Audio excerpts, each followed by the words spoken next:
बिस्मिल्लाहिर्रहमानिर्रहीम। अस्सलाम वालेकुम वरहमतुल्लाहि वबरकातुहू। आज का जो मेरी वीडियो का मौजू है वो है हज़रत लूत अलैहिस्सलाम। हम हज़रत लूत अलैहिस्सलाम के बारे में जानेंगे और उनकी कौम की जो बर्बादी थी, उनकी कौम जो बर्बाद हुई थी, हज़रत लूत अलैहिस्सलाम की, उसके बारे में जानेंगे। और ये वाक़या काफ़ी मशहूर है कि हज़रत लूत अलैहिस्सलाम की कौम जो बर्बाद हुई थी वो कैसे हुई थी, वो वाक़या क्या था, अल्लाह ताला का अज़ाब क्या आया था उस पर, ये सारी चीज़ें हम जानेंगे। और ये वीडियो तवील है तो पार्टों में मैं बनाऊंगा, पार्ट 1, पार्ट 2, पार्ट 3 है। चैनल को लाइक सब्सक्राइब जल्दी से कर लें, अपने व्यूज़ पर जाहिर करें और कमेंट में अपनी राय दें। इंशाअल्लाह ताला मेरी हर वीडियो में कोई ना कोई वाक़या, कोई ना कोई मालूमात आप लोगों के लिए हैं। आप लोग उसको देखें और कमेंट करें, सब्सक्रिप्शन करें, शेयर करें। आपकी मोहब्बतों का मशहूर हो, मुंतज़िर रहूँगा। और जिन्होंने अभी तक मोहब्बतें दिखाई हैं उनका बहुत ज़्यादा मैं शुक्रगुज़ार हूँ। बिस्मिल्लाहिर्रहमानिर्रहीम। हज़रत लूत अलैहिस्सलाम। नाम और निस्ब। लूत बिन बारान बिन तारिक वही मशहूर आज़ार है जो इब्राहिम अलैहिस्सलाम का बाप है। हज़रत लूत अलैहिस्सलाम इब्राहिम अलैहिस्सलाम के भतीजे थे, क्योंकि इब्राहिम अलैहिस्सलाम और हारान और नाहूर आपस में भाई थे, जैसे कि पहले जिक्र हो चुका है। और ये भी कहा गया है कि हारान वही शख्स है जिसने हारान शहर की बुनियाद रखी, लेकिन ये कौल दईफ है। अब मसलन क्या है, मतलब क्या उनका ख़ानदान क्या है। हज़रत लूत अलैहिस्सलाम अपने चचा इब्राहिम अलैहिस्सलाम की इजाज़त से और हुक्म से इनका इलाका छोड़कर गौर और ज़बर के इलाके सदूम शहर में आबाद हो गए थे। ये इलाका आबाद और कई बस्तियों पर मुश्तमिल था। यहाँ के रहने वाले लोग फासिक व फाजिर और बदतरीन काफिर थे और सीरत किरदार में तमाम दुनिया से बदतरीन थे। राहगीरों को लूटते और मजलिसों में बुरा काम करते थे और एक दूसरे को बुरे काम से न रोकते थे, बल्कि वो खुद भी वो बुरा काम कर गुजरते थे। बदतरीन किरदार व अमल वाले लोग थे और उन्होंने ऐसी बेहयाई के काम की बुनियाद डाली जो इनसे पहले किसी के तसव्वुर व ख्याल व हसन गुमान में न थी। वो लड़कों से बदफारी करते थे और औरतों के करीब न जाते थे, जबकि औरतों से निकाह करके इनसे मुतमईन होने का अल्लाह ने हुक्म दिया है। मतलब लड़कों के शौकीन थे और अल्लाह ताला ने औरत बनाई, फीमेल बनाई और हुक्म दिया गया कि तुम अपनी अपनी बीवियों से मुतमईन हो। और अल्लाह ताला ने ये भी फरमाया है कि ये तुम्हारी खुशियाँ हैं, जैसे चाहो को। तो वो औरतों से मुतमईन नहीं होते थे, इसके अलावा वो लड़कों से मुतमईन होते थे। इनको हज़रत लूत अलैहिस्सलाम ने अल्लाह की तरफ बुलाया कि एक अल्लाह की इबादत करो जिसका कोई शरीक नहीं है, और इनको बुराई और बेहयाई के कामों से रोका। लेकिन वो इन कामों से रुकना तो बल्कि मजीद सरकशी और गुमराही में बढ़ते ही गए और अपने फस्क व फजूर और कुफर की राहों पर कायम ही रहे। फिर इसके नतीजे में अल्लाह ने इन पर ऐसा अज़ाब भेजा जो इनके गैरों गुमान में ना था, और इनको अल्लाह ताला ने बाद में आने वालों के लिए जो साहिब अकल और बसीरत होंगे बायस इबरत और नसीहत और मिसाल बना दिया है।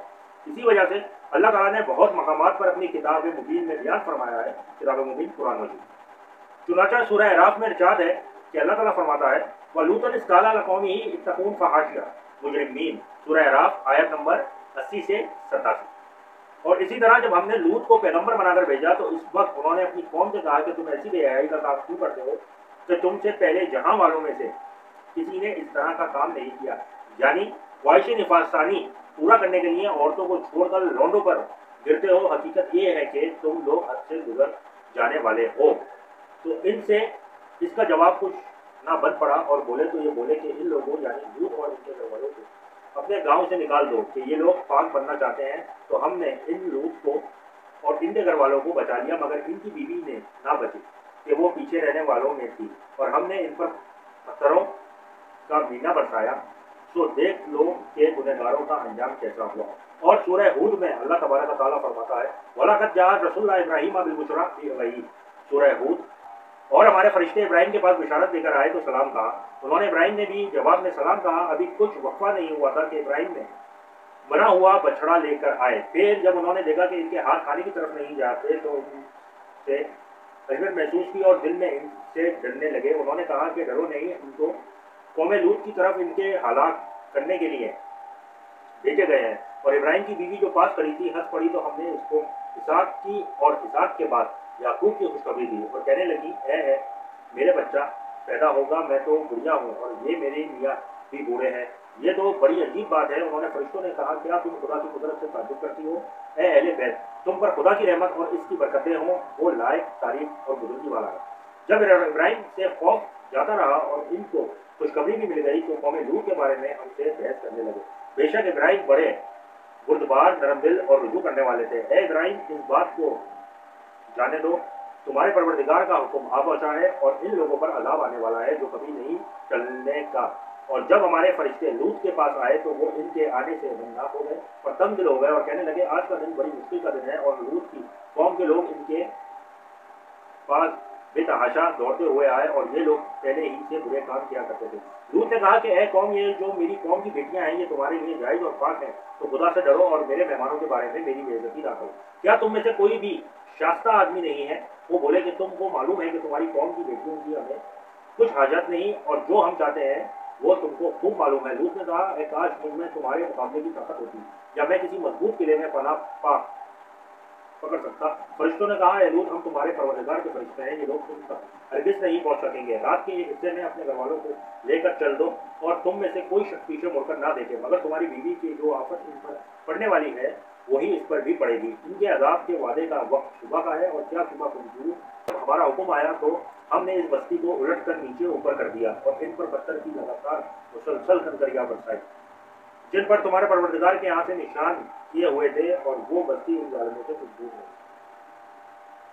اور سورہ حجر میں اللہ تبارک تعالیٰ ارشاد فرماتا ہے اور ان کو ابراہیم کے مہمانوں کا حال سنا دو. جب وہ ابراہیم کے پاس آئے سلام کہا. ابراہیم نے کہا کہ ہمیں تم سے ڈر لگتا ہے. مہمانوں نے کہا کہ ڈریے نہیں، ہم آپ کو ایک دانشمند لڑکے کی خوشخبری دیتے ہیں. وہ بولے کہ جب مجھے بڑھاپے نے آ پکڑا تو تم خوشخبری دینے لگے، اب کہا ہے کہ خوشخبری دیتے ہو. فرشتوں نے کہا کہ ہم آپ کو سچی خوشخبری دیتے ہیں، آپ مایوس نہ ہو. ابراہیم نے کہا کہ خدا کی رحمت سے میں مایوس کیوں ہونے لگا؟ اس سے کہنے لگے کہ اے فرشتوں تمہیں اور کیا کام ہے؟ انہوں نے کہا کہ ہم ایک گنہگار قوم کی طرف بھیجے گئے ہیں کہ اس کو عذاب کریں، مگر لوط کے گھر والے ان سب کو ہم بچا لیں گے، مگر ان کی عورت کے اس کے لیے بھی ہم نے ٹھہرا دیا ہے کہ وہ پیچھے رہ جائے گی. پھر جب فرشتے لوط کے گھر گئے تو لوط نے کہا کہ تم تو ناآشنا سے لوگ ہو.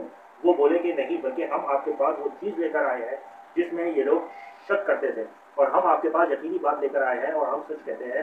تو آپ رات کے ایک حصے میں اپنے گھر والوں کو لے کر نکلیں اور خود ان کے پیچھے چلیں اور آپ کے لوگوں میں سے کوئی شخص پیچھے مڑ کر نہ دیکھے اور جہاں آپ کو حکم دیا گیا ہے وہاں چلے جائیں. اور ہم نے لوط کی طرف وہی بھیجی کہ ان کے لوگوں کی جڑ صبح ہوتے ہوتے کاٹ دی جائے گی. اور اہل شہر لوط کے پاس کچھ دوڑے آئے. لوط نے کہا کہ یہ میرے مہمان ہیں، مجھے ان کے بارے میں رسوا نہ کریں اور خدا سے ڈرو اور میری بے آبروئی نہ کرو. وہ بولے کیا ہم نے تم کو سارے جہاں کی حمایت اور طرفداری سے منع کیا ہے؟ لوط نے کہا کہ اگر تمہیں کرنا ہی ہے تو یہ میری قوم کی لڑکیاں ہیں، ان سے شادی کر لو. اے محمد، تمہاری جان کی قسم، وہ اپنی وسطی میں مدہوش ہو رہے تھے تو ان کو سورج نکلتے نکلتے چنگاڑ نے آپ پکڑا اور ہم نے اس شہر کو الٹ کر نیچے اوپر کر دیا. یہ واقعہ تھا حضرت لوط علیہ السلام کا، جو مختصر کا میں نے آپ لوگوں کو بیان کیا ہے. امید کرتا ہوں پسند آئے گا.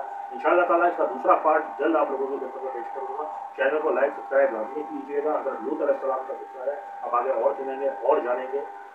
دعاؤں میں یاد رکھیے گا. اجازت ہے. اللہ